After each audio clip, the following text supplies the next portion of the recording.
예배당에 오신 여러분 모두, 또 장소를 다르게 하여 예배드리시는 모든 분들 진심으로 환영하고 또 축복합니다. 이 시간 하나님께서 우리로 말씀을 깨닫게 하셔서 성장과 성숙을 이뤄 하나님의 큰 복과 은혜를 받아 누리는 저와 여러분 되기를 예수님 이름으로 축복합니다. 옆 사람 가면 인사하시겠습니다. 잘 오셨습니다. 반갑습니다. 말씀에 은혜 받으시기 바랍니다.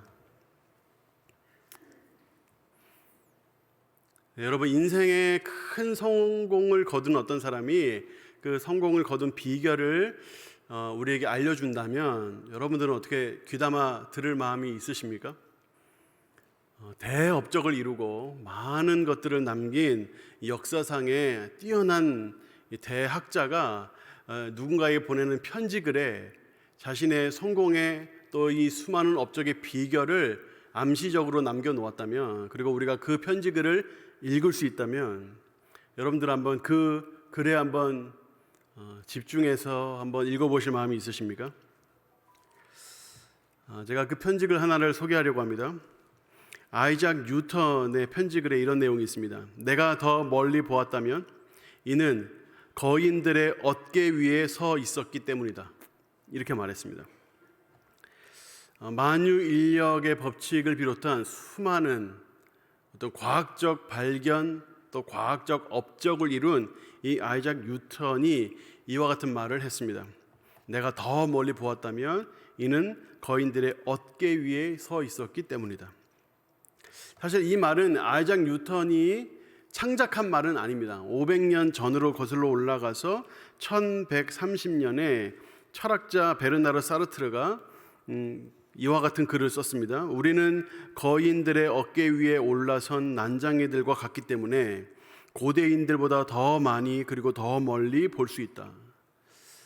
아이작 뉴턴이나 사르트르 같은 당대 최고의 학자들이 자신의 창의성을 이렇게 드러내거나 자랑하지 않고, 또 자신 이전에 있었던 여러 학자들을 거인이라고 칭하면서 또 본인들은 난장이라고 칭하면서 그렇게 그들을 추켜 세운 것은 참 겸손한 표현이다 할 수 있겠습니다.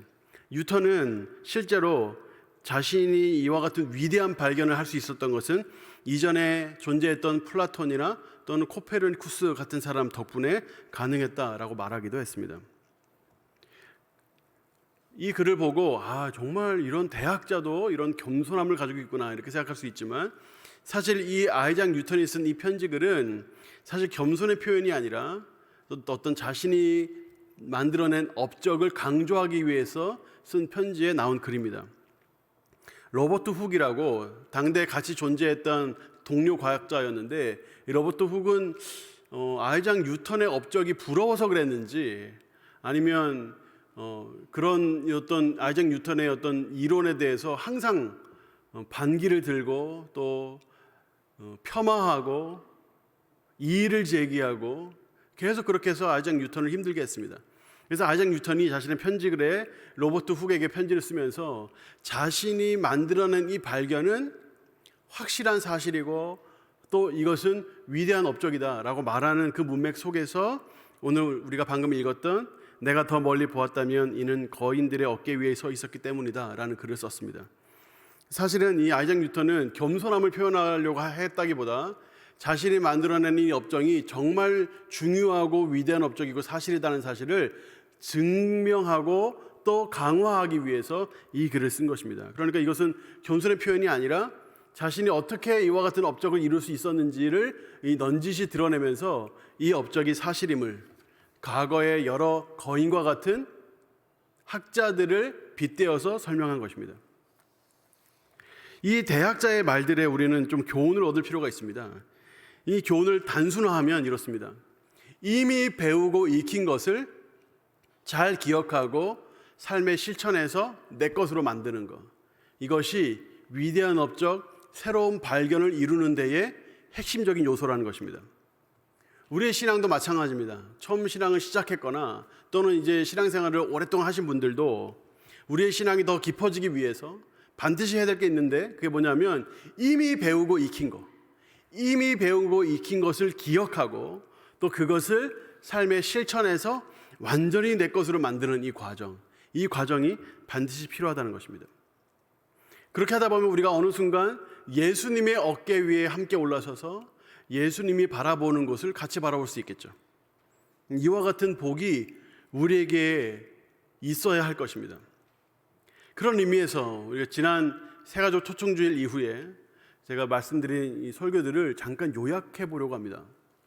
3주 전부터 시작됐던 이 설교 하나하나를 좀 요약하면서 이미 배운 것을 내 삶에 정말 실천하고 있는지 한번 돌아보고 이걸 어떻게 실천하려면 어떻게 해야 되는지를 한번 생각해 보면 좋을 것 같습니다. 11월 28일에 제가 행복한 하나님 그리고 우리라는 제목으로 설교를 했는데 그때 성부, 성자, 성령 삼위일체 하나님을 제가 소개했습니다.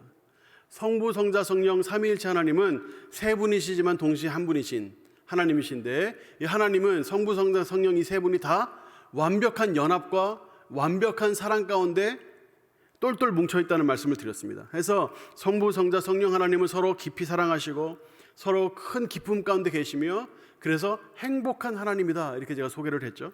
비록 하나님은 자신의 아들 예수 그리스도를 이 땅에 보내셔야만 했고 예수 그리스도는 십자가에 달려 죽으셔야만 했고 성령 하나님은 그것을 다 옆에서 보시고 목도하시고 또 함께 하시면서 동시에 그 구원을 우리의 삶의 실제가 되게 하기 위하여 지금도 애를 많이 쓰고 계십니다. 이 모든 과정은 행복하지만 않습니다. 그런데 성부, 성자, 성령 하나님은 서로 완벽하게 연합되어 계시고 완벽하게 하나 되어 계시고 함께 서로 격려하고 사랑하고 치유하고 보듬고 계시기 때문에 성부, 성자, 성령 하나님은 행복한 하나님이다라는 말씀을 드렸어요. 이 행복한 하나님을 아는 것, 이 행복한 하나님을 섬기는 게 왜 중요하냐? 우리가 이 땅에서 애통과 불행과 어려움과 힘든 일들을 겪을 때 그때 누구에게 가야 하는가? 너무나 명확하게 보여주기 때문입니다. 행복한 하나님과 연결되면 그 행복과 그 영광이 우리의 삶에 흘러옵니다. 그 행복한 하나님과 연결되면 우리는 이 땅에서의 여러 가지 어려움으로 겪었던 아픈 마음들을 치유받고 위로받고 주님의 평안함과 뿐만 아니라 하나님께서 우리에게 주시는 복과 하늘의 복을 누릴 수 있게 되는 것이죠. 그래서 우리 행복한 하나님과 연결되기 위해서 구체적으로 세 가지 해야 된다고 말씀드렸어요. 첫 번째, 성경을 읽어야 된다고 말씀드렸죠. 두 번째, 기도해야 된다고 말씀드렸어요. 세 번째, 예배해야 된다고 말씀드렸습니다. 성경을 읽고 기도를 하고 예배를 드리면 그만큼 행복한 하나님과 연결이 되고 그 행복한 하나님으로부터 행복과 영광을 흘려받게 됩니다. 그런데 성경 안 읽어요? 기도 안 해요? 예배 안 드려요? 그러면 하나님의 그 놀라운 귀한 행복이라는 성품이 우리에게 흘러올 길이 없습니다. 제가 12월 5일 설교에서 예수를 만나면 변화가 시작됩니다 하는 제목으로 말씀을 전했는데 하나님께서 수많은 우리에게 선물을 주셨지만 그 중에 최고의 선물이 십자가라고 말씀드렸어요. 십자가가 최고의 선물입니다. 우주의 왕이시고 세상 그 누구보다 가장 갑부이신 그 하나님께서 우리에게 가장 귀한 선물을 주신다고 했어요. 우리는 집에서 기다립니다. 그 선물이 언제 오나 띵동 해서 드디어 선물이 왔구나 나가봤더니 십자가가 그 앞에 서 있어요. 거기에는 예수님이 달려 계시고 예수님이 십자가를 뚝뚝 흘리면서 그곳에서 고통받고 계세요. 그 십자가를 보고 야 하나님이 정말 나에게 큰 선물을 주셨구나 라고 생각할 수 있겠는가 제가 여쭈었죠. 왜 십자가가 우리에게 큰 선물이 됩니까? 우리가 죄인이기 때문입니다. 세상에 죄인이 아닌 사람이 없어요. 모든 사람이 다 죄인이고 죄의 결과는 사망입니다. 우리의 육체도 죽지만 하나님과 무한히 떨어진 영적인 죽음을 우리가 맞이해야 하고 또 죽음 이후에 지옥에 떨어져서 지옥에서 영원토록 고통을 당하는 영원한 사망을 우리가 피할 수 없다고 말씀드렸죠. 그런데 예수 그리스도 그 십자가를 믿으면 이 사망에서 구원받습니다. 예수께서 이 땅에 오셔서 우리를 위하여 조롱당하시고 채찍질 당하시고 십자가에서 죽으시고 부활하심을 통하여 우리에게 완벽한 의의를 넘겨주셨죠. 그래서 그 예수 그리스도를 믿는 자마다 사망에서 생명으로 옮겨지고 우리의 삶의 변화가 시작된다고 말씀드렸습니다. 그래서 이 변화를 우리가 체험하기 위해서 네 가지를 해야 된다고 말씀드렸는데 먼저 나를 위해 죽으신 예수님의 음성에 귀 기울여야죠. 경청해야 합니다. 그리고 경청만 할 것이 아니라 순종해야죠. 순종을 할 때 예수께서 주신 가장 큰 명령, 가장 중요한 명령, 사랑해야 돼요. 사랑. 우리 주변의 사람들을 사랑하고 하나님을 사랑하고. 근데 진짜 사랑을 표현하는 것이 무엇입니까? 예수님을 소개하는 것입니다. 전도예요. 경청하면서 순종하는데 순종 중에서도 사랑을 하고 사랑 중에서도 전도를 하는 거, 이게 우리가 해야 될 일이라고 말씀드렸죠. 이 네 가지를 함으로 통해서 변화를 체험할 수 있습니다. 지난주 말씀을 통하여 죄의 지배에서 벗어나라 말씀드렸습니다. 우리가 예수님 믿으면 우리의 신분이 바뀝니다. 하나님의 자녀로 칭의를 받아 의롭다함이라는 신분을 얻습니다. 이 신분은 우리가 죄를 과거에 지었든 우리가 죄를 미래에 짓든 이 죄가 이 신분을 흔들 수는 없어요. 그런데 우리가 마땅히 이 신분으로 누릴 수 있는 하나님의 복과 하늘의 상급과 그 귀하고 풍족한 것을 빼앗길 수는 있다고 말씀드렸죠. 죄가 우리 안에 들어와서 불법적으로 점거를 하고 우리 안에 은혜들을 밀어내고 몰아내면 우리는 할 수 없이 그 죄의 결과, 그 죄의 고통, 죄의 그림자, 죄의 어둠 가운데에 살아갈 수밖에 없다는 말씀을 드렸어요. 이 죄는 우리 안에 있습니다. 이 죄를 몰아내야 되고 밀어내야 되는 게 우리가 해야 될 의무예요. 이것을 하기 위해서 네 가지를 말씀드렸는데, 첫 번째, 정기적으로 회개해야 합니다. 세상에 죄가 없는 사람이 없기 때문에 죄를 지었으면 회개해야 돼요. 근데 나도 모르는 사이에 죄를 짓고 나도 모르는 사이에 회개도 못하고 흘러간단 말이죠. 그러기 위해서 우리는 정기적으로 회개해야 된다 말씀드렸습니다. 두 번째, 우리는 내 안에 정욕과 싸워야 합니다. 내 안에 정욕은 계속 살아있어서 토시탐탐 우리의 마음을 점령하려고 노리고 있습니다. 이 정욕이 내 안에 있다는 것을 알고 정욕과 싸워야 하죠. 그리고 결과를 생각해야 됩니다. 결과. 싸울 때 결과를 생각하면 힘있게 싸울 수 있습니다. 내가 이 전쟁에서 이기면 하나님의 놀라운 복과 은혜, 열매를 풍성히 누린다. 그런데 내가 이 죄에 지면 이 죄에 내 마음이 불법적으로 점거를 당해서 내 마음에 모든 하나님의 복과 하늘의 상급을 빼앗기게 된다는 이 결과를 알면 싸울 수 있다고 말씀드렸죠. 근데 죄를 피하고 죄와 싸우는 정도가 아니라 적극적으로 나서서 순종해야 된다고 말씀드렸어요. 하나님 말씀에 적극적으로 달려들어 치고 나가는 거예요. 공격을 하는 거예요. 이게 순종입니다. 순종을 할 때 죄를 이길 수 있다. 이 네 가지 말씀드렸어요. 여러분 얼마나 실천하고 계세요? 여러분 이것을 듣고 그냥 지나가면 열매도 없고 성장도 없어요. 근데 여러분 이것을 기억하고 삶의 단 하나라도 여러분 순종하시고 실천하시면 순종하는 만큼 은혜를 체험합니다. 하늘의 복과 하늘의 상급을 체험합니다. 이와 같은 복을 다 받아 누리는 저 여러분 되기를 예수님 이름으로 축복합니다. 오늘은 제가 이 성장과 성숙에 대해서 좀 말씀드리려고 합니다. 제가 왜 성장과 성숙에 대해 말씀드리려고 하냐면, 성장과 성숙이야말로 죄를 이기는 가장 힘있는 방법이고 가장 중요한 방법이고 하나님의 놀라운 복과 은혜를 누리는 가장 핵심적인 방법이기 때문에 이 성장과 성숙에 대해 말씀드리려고 합니다. 여러분의 신앙생활에 풍성한 열매를 맺기를 원하고 또 많은 것들을 남기는 장사를 하길 원하시면 반드시 성장과 성숙을 하셔야 합니다. 성장과 성숙은 가장 많은 걸 남길 수 있는 가장 수지 맞는 방법입니다. 어떤 목사님이 한 성도와 상담을 하는데 이 성도가 자신의 어떤 삶에 대해서 이런저런 이야기를 했어요. 들어보니까 이런 내용이에요. 모태신앙으로 태어났어요. 어려서부터 교회를 다녔습니다. 어려서부터. 그리고 한때 대학생 때는 열심히 봉사도 했어요. 그런데 교회에 여러 가지 일이 있고 또 개인적으로 여러 가지 일이 있다 보니까 교회와 점점 멀어졌습니다. 하나님과의 관계도 시들해졌어요. 이제 이 사람의 관심은 돈, 명예, 승진, 권력, 좋은 차, 좋은 집, 휴가, 오락, 레저, 삶을 행복하게 즐기고 사는 거. 여기에 완전히 모든 삶의 초점이 거기에 맞춰져 버렸어요. 나름대로 사회에서 열심히 일도 합니다. 인정도 받습니다. 돈도 많이 법니다. 그래서 그걸 자기가 정당하게 번 돈으로 정당하게 누리며 사는 거예요. 이런 사람 나쁘지 않죠. 근데 문제는 뭡니까? 모든 초점이 여기가 있는 거예요. 하나님하고는 이제는 멀어져가지고 예배도 제대로 안 드리고 성경도 안 읽고 기도도 안 하고. 그런데 신기한 거는 이분이 구원의 확신이 있어요. 구원의 확신이 있어요. 성경 한 절 안 읽는데 구원의 확신이 있어요. 어떤 사람은 성경을 몇 번 읽어도 구원의 확신이 안 생기는데 이분은 성경을 전혀 안 읽는데도 마음에 확신이 있어요. 난 죽으면 천국 간다. 그래서 이 얘기를 가만히 듣더니 이 목사님이 이렇게 말했어요. 선생님, 제 생각에는 선생님은 구원을 확신하시면 안 될 것 같습니다. 이렇게 말하는 거예요. 이건 좋게 표현해서 이것이 이런 거죠. 뭐라고 얘기한 겁니까? 당신 지옥 갈 것 같은데요. 이렇게 얘기한 거랑 다름이 없죠. 기분이 되게 나쁜 거예요. 뭐라고요, 목사님? 지금 뭐라고 하셨습니까? 이 목사님 말이 이래요. 왜 기분 나빠하시죠? 저는 이렇게 말씀드리면 선생님이 좋아하실 줄 알았는데요. 이렇게 말하는 거예요. 약간 비꼬듯이 말하는 겁니다. 상담은 이렇게 하면 안 됩니다. 그래서 누구한테 얘기할 때 이렇게 얘기하면 안 돼요. 근데 이 목사님이 이렇게 얘기했어요. 그러니까 이분이 더 화가 나는 거죠. 아니 목사님, 아니 천국 못 가고 지옥 간다는데 기분 좋을 사람이 누가 있습니까? 하고 막 화를 내니까 이 목사님 말이 이래요. 자, 선생님 들어보세요. 지금 시간이 없어서 기도도 못 하시고 성경 읽기도 안 한다고 하지 않으셨습니까? 주말에는 쉬고 싶으시기 때문에 교회도 안 오시고 성도들과 교제도 안 하시고 주일 예배 매번 지루해 하셔서 이젠 예배도 안 오시지 않습니까? 하나님과 교제하는 것도 싫으시고 하나님의 말씀에 귀 기울이지도 않으시고 말씀을 듣지도 않으시고 말씀대로 살지도 않으시지 않습니까? 그런데 왜 천국 가려고 하십니까? 천국은 선생님이 싫어하는 것으로 가득 차 있는데요.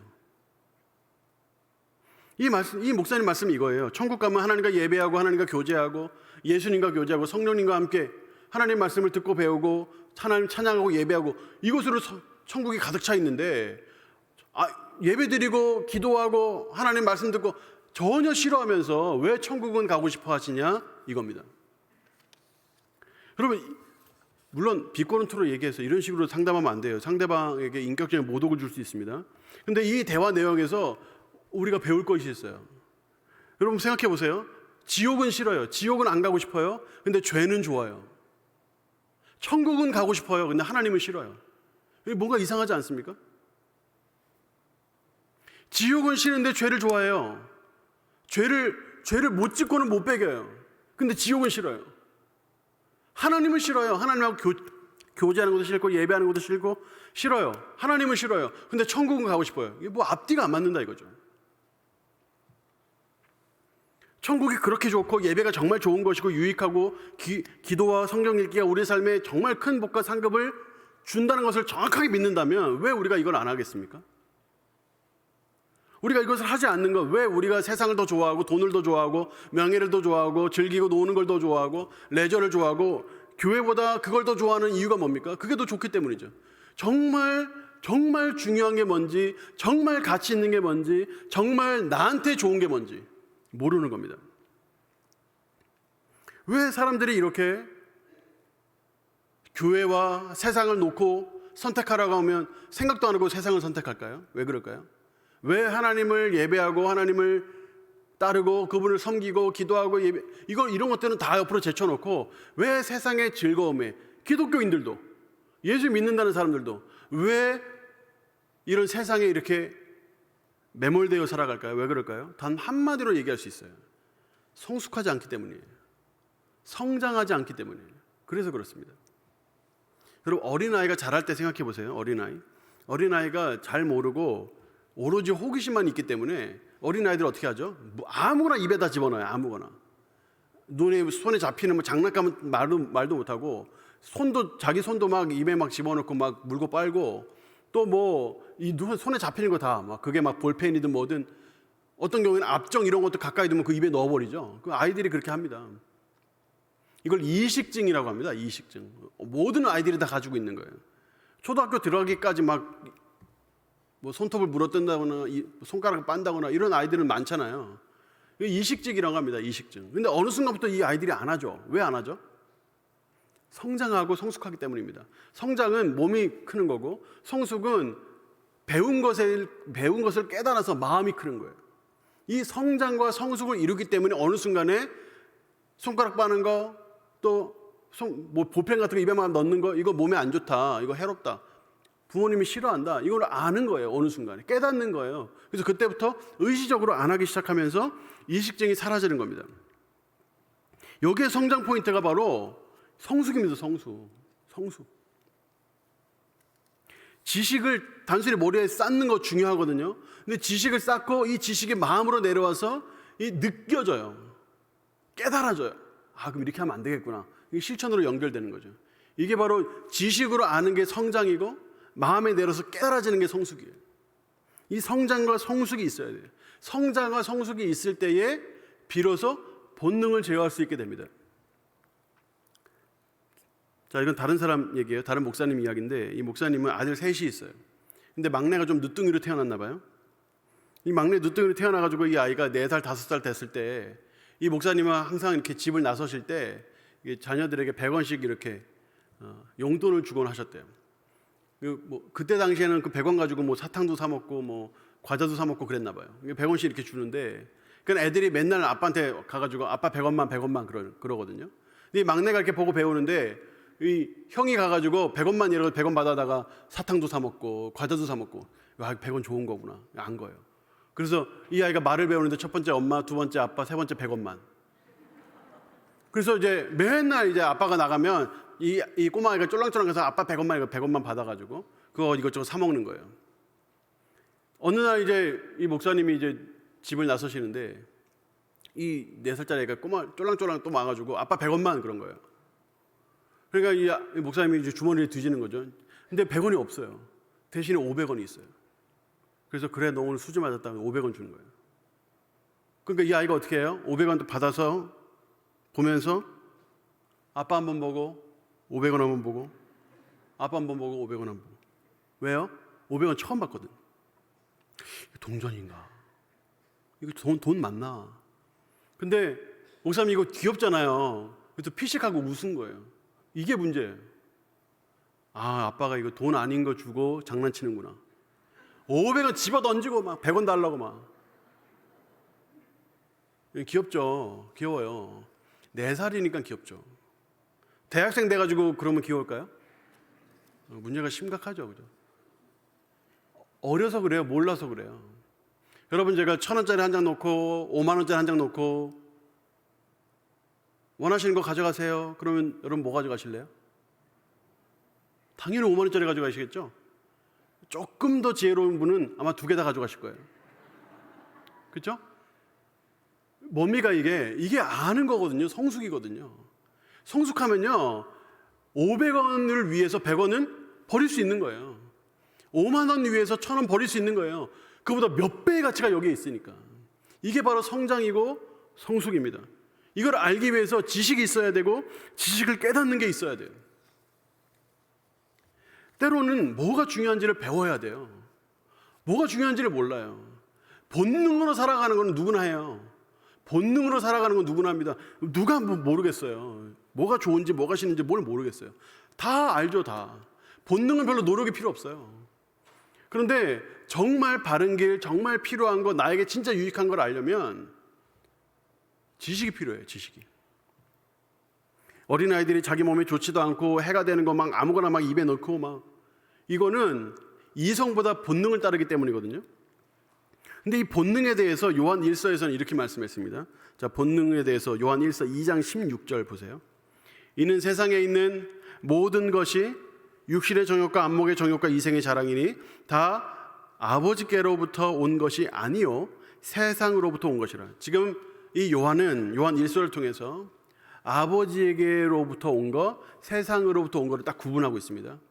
아버지께로부터 온 것과 세상으로 온 것을 딱 구분하면서 세상으로 온 것을 구체적으로 3가지로 표현했어요. 육신의 정욕, 안목의 정욕, 이생의 자랑, 이렇게 3가지로 표현했습니다. 근데 이게 다 세상으로부터 온 것이래요. 근데 이 앞절과 뒷절이 중요한데, 자 15절 말씀 보겠습니다. 15절 말씀 같이 한번 읽어볼까요? 자 시작. 이 세상이나 세상에 있는 것들을 사랑하지 말라. 누구든지 세상을 사랑하면 아버지의 사랑이 그 안에 있지 아니하니. 자 보십시오. 이 세상이나 세상에 있는 것들을 사랑하지 말래요. 사랑하지 말래요. 자 여러분 이 표현을 잘 보셔야 돼요. 세상과 등지라는 뜻이 아니에요. 세상에 있는 것 아무것도 누리지 마라 이런 게 아니에요. 누릴 수 있습니다. 누려도 괜찮습니다. 하나님께서 모든 사람에게 일반적으로 주신 은총이 있어요. 돈도 명예도 뭐 여러 가지 즐거움, 이거 다 하나님 주신 거예요. 우리가 이것을 누리는 것은 죄가 아닙니다. 절제하며 누려야죠. 절제. 근데 여기서 뭘 얘기해서 뭘 얘기하고 있어요? 사랑을 얘기하고 있어요. 사랑은 완전히 전폭적으로 거기에 빠져드는 거예요. 사랑은 그것을 전부줄 아는 거예요. 그것만 바라보는 거예요. 세상에 있는 것, 또 세상을 사랑하지 말라는 거예요. 거기에 빠져들지 말라는 거예요. 거기에 빠져들면 어떻게 된다고요? 하나님하고는 멀어지기 때문에. 이것을 알고 이것을 절제할 수 있는 사람이 성숙한 사람인 거예요. 17절 말씀도 볼까요? 이 세상도 그 정욕도 지나가되 오직 하나님의 뜻을 행하는 자는 영원히 거하느니라 그랬죠. 육체의 정욕, 안목의 정욕, 이상의 자랑 다 좋죠. 근데 이거는 어느 순간 다 사라지는 거예요. 이거 다 사라진다는 거 아는 거예요. 이걸 아는 게 성장이고 이걸 아는 게 성숙입니다. 세상에 있는 거 누리는 거 좋지. 근데 이거 다 지나가는 거야. 근데 영원히 남는 게 있어. 영원히 남는 거. 하나님으로부터 온 거. 하나님으로부터 배울 수 있는 거. 하나님으로부터 받는 거. 이거는 영원한 거예요. 이걸 안다고요. 이러니까 이걸 알면 100원은 쉽게 포기할 수 있어요. 500원 위해서. 5만 원 위해서 1,000원은 쉽게 포기할 수 있습니다. 지혜로운 사람은 영원한 것에 투자해요. 행복한 삼위일체 하나님과 연결이 되고 예수님 통해 변화를 추구하고 죄와 싸워 승리하여 죄를 억제하여 순종하는 자리로 나아가서 복받는 자리, 하늘의 상급을 누리는 자리, 바로 그 자리를 얻기 위해 투자한다고요. 본능을 잠시 접어두고 이성적으로 마음에 깨달은 바를 삶에 실천해서 보화를 땅에 쌓아두는 것이 아니라 하늘에 그 보화를 천국에 쌓아둔다고요. 이게 바로 지혜로운 사람이죠. 세상적으로 누리는 거 이거는 노력이 필요 없어요. 아무거나 그냥 몸에 좋든 안 좋든 입맛에 맞는 거 아무거나 먹고 운동은 하나도 안 하고 그냥 맨날 누워가지고 TV 보거나 영화나 보고 이렇게 하는 거는 노력이 필요가 없어요. 안 가르쳐줘도 다 합니다. 안 가르쳐줘도. 그런데 몸을 일으켜서 정기적으로 운동을 하고 몸에 좋은 걸 먹고 필요한 말을 하고 나만 행복할 것이 아니라 다른 사람도 행복하게 뭔가를 하고 이거는 훈련이 필요해요. 이건 노력이 필요해요. 본능을 잠시 접어두고 이성적으로 깨달은 바를 행하는 데는 노력이 필요합니다. 좋은 습관은 배우고 생각하고 노력해야 몸에 배요. 나쁜 습관은요, 아무것도 안 해도 그냥 몸에 배요. 그러니까 우리는 성숙하기 위해서 애를 써야 돼요. 가만히 있는다고 성숙이 안 돼요. 성숙하기 위해 성장을 위해서 애를 써야 됩니다. 이제 구체적으로 성장과 성숙에 대한 필요성을 제가 말씀드렸으니까 이제 구체적인 방법을 말씀드릴게요. 첫 번째, 가장 귀한 것이 뭔지를 알아서 그 귀한 것을 추구해야 돼요. 가장 귀한 게 뭔지를 알아서. 자, 여러분 생각해 보세요. 예수님께서 이 땅에 오셔서 죽으셨죠. 그래서 뭔가를 얻어서 우리에게 주시려고 했어요. 예수님은 세상 어떤 누구하고도 비교 안 될 정도로 가치 있는 분이에요. 그런데 그 예수님이 그 가치 있는 자기 자신을 들여서 뭔가를 얻기를 원하셨어요. 그래서 그걸 우리에게 주기를 원하셨어요. 그게 뭐예요? 그게 뭡니까? 예수님께서 자기의 생명까지도 바쳐가면서 얻어서 우리에게 주시려고 했던 거 그게 뭡니까? 여러 가지 표현이 있을 수 있겠죠. 뭐 구원, 천국, 뭐 좋은 말들 다 있을 수 있을 거예요. 근데 베드로가 어떻게 표현했나 보세요. 베드로는 베드로전서 3장 18절에서 그 가장 귀한 게 뭔지를 이렇게 표현했습니다. 그리스도께서도 단번에 죄를 위하여 죽으사 의인으로서 불의한 자를 대신하셨다. 이게 뭐 설명이 이렇지만 십자가에서 죽으셨다 이런 거 아니겠어요? 십자가에서 죽으셔서 왜냐하면 왜 그렇게 하셨냐 하면 우리를 하나님 앞으로 인도하시기 위해서. 베드로에게 있어서 이 베드로의 표현이 이겁니다. 가장 귀중한 거 예수님 왜 죽으셨냐? 우리가 하나님 만나게 하기 위해서요. 베드로에게 가장 가치 있는 건 뭐라고요? 하나님 만나는 거예요. 하나님이 가장 가치 있으세요. 하나님이 가장 존귀하고 고귀하세요. 하나님을 만나는 게 제일 중요해요. 세상 어떠한 것보다. 500원, 1,000원 이런 거 뭐 비교할 게 아니에요. 하나님 만나는 게 최고라는 거예요. 그래서 그렇게 말한 거예요. 사실 근데 예수님도 그렇게 말씀하셨어요. 요한복음 14장 6절 예수께서 이르시되 내가 곧 길이요 진리요 생명이니 나로 말미암지 않고는 아버지께로 올 자가 없다. 예수께서 이 땅에 몸소 내려오셔서 길이 되시고 진리가 되시고 생명이 되셨는데 뭘 위해서요? 하나님께로 나아가게 하기 위해서. 우리가 하나님 만나게 하기 위해서. 그렇게 주님께서 오셨다는 겁니다. 시편에서는 이렇게 표현합니다. 시편 73편 25절 하늘에서는 주 외에 누가 내게 있으리요 땅에서는 주 밖에 내가 사모할 이 없나이다. 세상 어떠한 거 다 있어도 내가 사모할 이, 내가 갈망하고 간구하고 바라고 원하는 그것은 바로 하나님을 만나는 겁니다. 내 사모할 이 주님밖에 없다. 여러분 이게 바로 시편 기자의 성숙한 고백이에요. 자, 시편 42편 1절과 2절도 보세요. 하나님이여 사슴이 시냇물을 찾기에 갈급함같이 내 영혼이 주를 찾기에 갈급하니이다. 내 영혼이 하나님 곧 살아계시는 하나님을 갈망하나니 내가 어느 때까지 나아가서 하나님의 얼굴을 배울까? 하나님의 얼굴을 배우기 위하여, 하나님 그분을 만나기 위하여 마치 사슴이 시냇물을 찾아 갈급한 것처럼 그렇게 주님을 찾고 또 찾고 갈망하고 또 갈망하고, 마치 하나님을 못 만나면 죽을 것처럼, 목이 타서 죽고 힘이 없어 죽고 죽을 것처럼 목숨을 다하여 찾는 거예요. 목숨을 다하여. 이게 바로 성숙한 성도들의 고백이에요. 하나님이 가장 귀한 줄 알기 때문에 주님을 찾고 또 찾습니다. 근데 여러분 보통 어떤가요? 세상 사람들뿐만 아니라 기독교인들도 하나님 놓고 돈 놨어요. 어느 거 선택하든가요? 돈 선택한 사람 많다고요. 하나님은 가뿐하게 제껴놓고 돈을 선택한다고요. 그러면서 이렇게 말하겠죠. 하나님 조금만 기다려주세요. 요거 돈 가지고 다시 찾아올게요. 이런다고요. 뭘 몰라도 한참 모르는 거 아니에요? 시편 36편 7절하고 8절 보세요. 하나님이여 주의 인자하심이 어찌 그리 보배로우신지. 사람들이 주의 날개 그늘 아래 피하나이다. 그들이 주의 집에 있는 살찐 것으로 풍족할 것이라. 주께서 주의 복락의 강물을 마시게 하시리이다. 여러분, 이 시인은 너무너무 잘 알고 있었어요. 하나님 안에 보배가 있다. 하나님 안에 풍요가 있다. 살찐 것이 풍요롭다.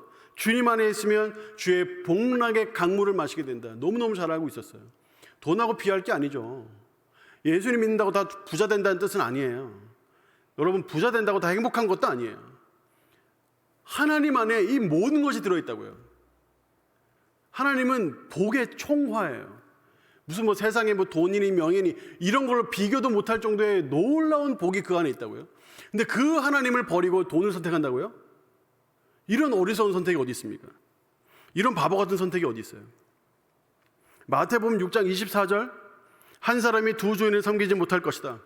혹 이를 미워하고 저를 사랑하거나 혹 이를 중히 여기고 저를 경히 여김이라. 두 주인을 섬기지 못한대요. 한 주인을 사랑하면 다른 주인은 섬기지 못할 것이고, 한 주인을 중하게 여기면 다른 주인을 경하게 여길 것이다. 근데 왜 이 말씀 하셨어요? 정말 하고 싶은 말씀이 있었어요.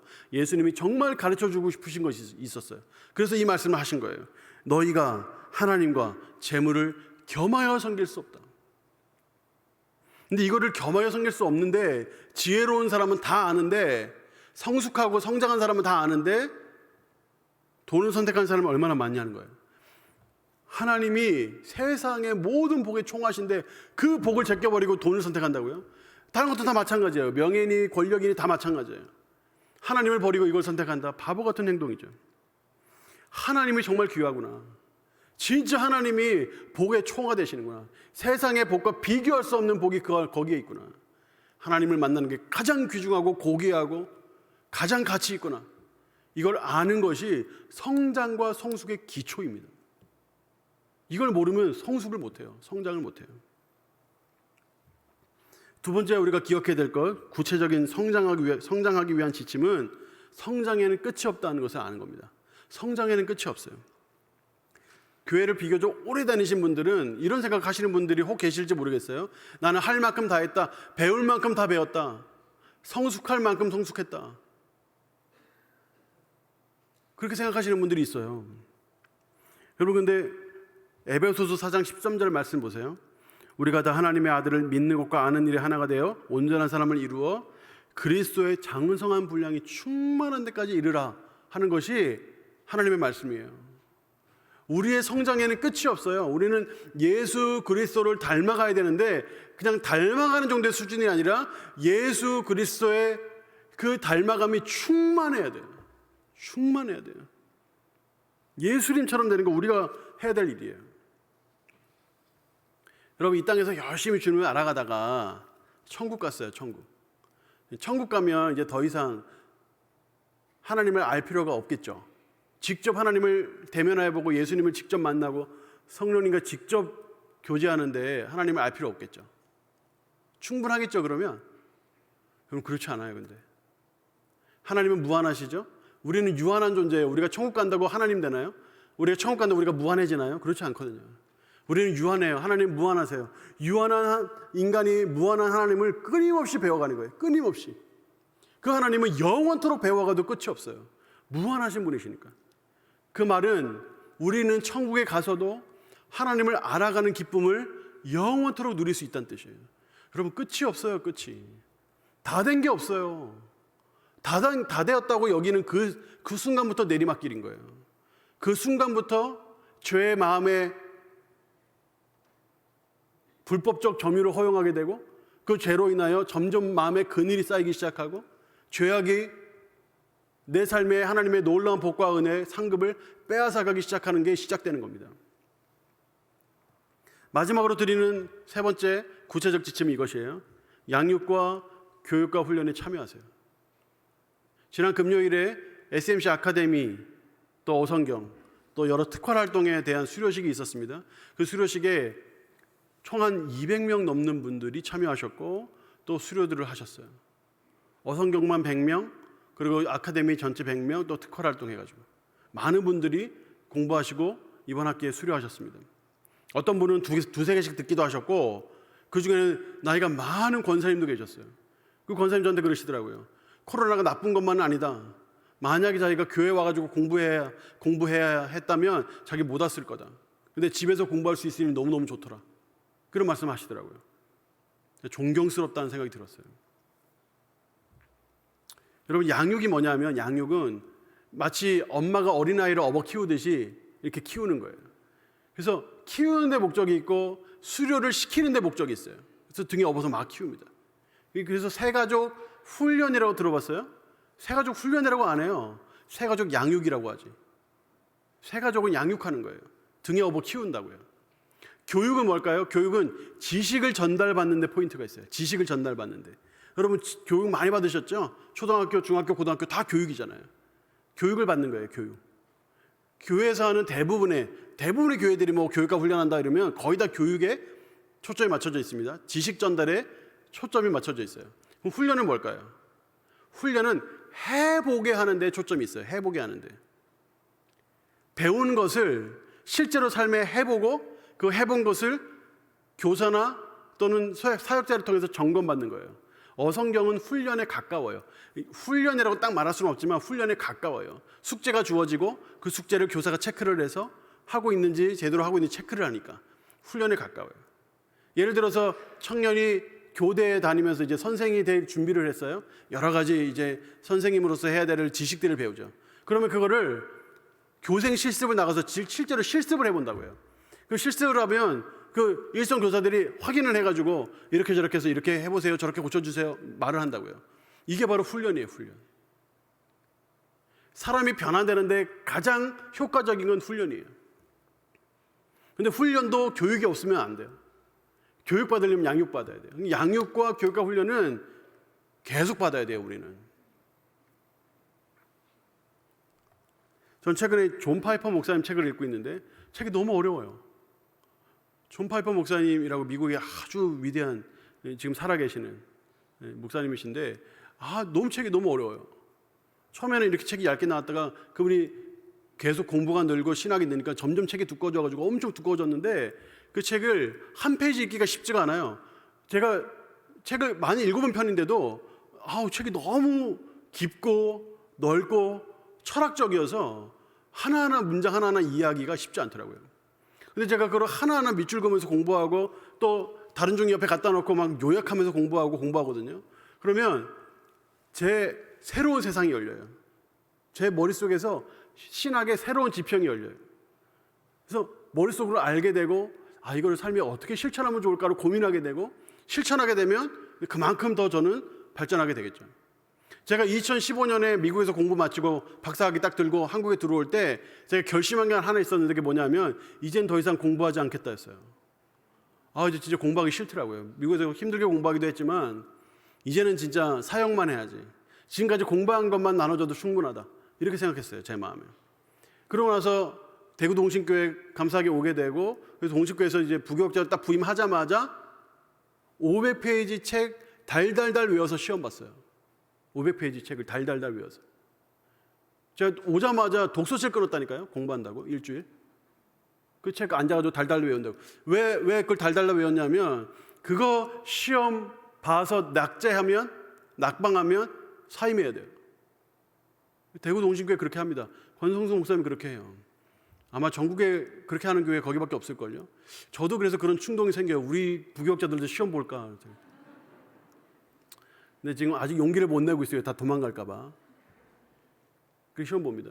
대구 동신교에서 사역하려고 그러면 1년에 적어도 4-5권 정도 책을 읽고 그 책에 대한 독후감을 내야 돼요. 계속 공부해야 됩니다. 매 토요일마다 사역자들 다 모아놓고 권성수 목사님이 2시간씩 강의를 해요. 그 강의 무조건 참여해야 돼요. 계속 배워야 돼요. 계속. 배우지 않으면 사역 못해요. 그게 대구 동신교의 강점입니다. 부교육자들이 계속 성장한다는 것. 왜 그게 가능하냐면 권성수 목사님이 본인이 직접 그렇게 하시거든요. 권성수 목사님은 따로 안식년을 갖지 않으시고 안식월을 가지세요. 안식년을 7로 나누면 한 6주 정도가 나오거든요. 그럼 6주 동안 미국으로 가세요. 미국으로 가서 미국에서 가장 빠르게 성장하고 있는 교회들 찾아가서 배웁니다. 도서관에 틀어박혀서 그 교회에 대해 배우고 또 1년 동안 변화된 신학을 따라잡아요. 신학은 계속 발전하고 있으니까 신학을 따라잡고 교회들에 직접 가서 배우고 인터넷 통해 배우고 사람들을 만나 배우고 배우는 거예요. 시대가 어떻게 흘러가는지를 계속 배우고 공부를 하니까 6주 후에 돌아오면 새로운 곳으로 교회를 이끌고 설교하고 가르치는 거죠. 권성수 목사님 맨날 하는 말씀이 이거예요. 난 내일 죽어도 오늘 발전하고 죽겠다 이거예요. 본인이 그렇게 하니까 부교육자들이 그렇게 따라갈 수밖에 없는 거예요. 그럼 교회가 성장할 수밖에 없는 거죠. 미국의 좋은 학교에서 박사과정을 했어요. 14년 동안 교수로 가르쳤어요. 20년이 되도록 목회를 했어요. 그런데도 지금도 공부해요.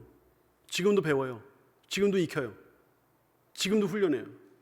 여러분, 누가 다 성장했다고 말할 수 있습니까? 누가 다 했다고 얘기할 수 있어요? 난 더 이상 배울 게 없다고 누가 말할 수 있습니까? 이 나이에 더 배워서 뭐하냐? 어떻게 이렇게 말할 수 있어요? 그럴 수 없어요. 내가 배우기를 멈추고 성장하기를 멈추고 성숙하기를 멈추는 그 순간 죄는 우리 마음에서 그 저변을 확대하기 시작해요.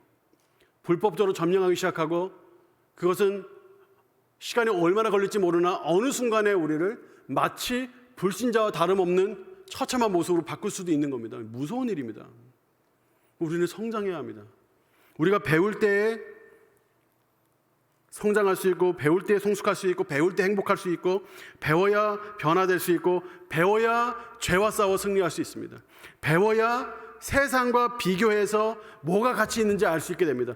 배워야 삽니다. 배워야 우리의 삶에서 생명샘이 솟아오르고 배워야 열매가 맺히고 배워야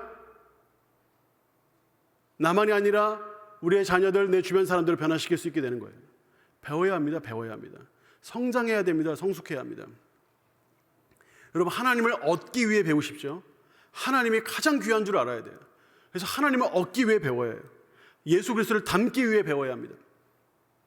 더 큰 은혜를 위해서 훈련하셔야 돼요. 더 큰 은혜를 위해서. 지금보다 더 큰 은혜 받을 수 있고 더 큰 은혜 받으시는 분은 더 큰 은혜 받을 수 있어요. 이 은혜를 향해서 배워야 합니다. 여러분 기억하세요. 이 세상도 정욕도 다 지나갑니다. 영원히 남는 게 있어요. 하나님의 뜻을 알고 그 뜻대로 사는 것 영원히 남습니다. 여러분 100원 가지고 후덜덜거리지 마세요.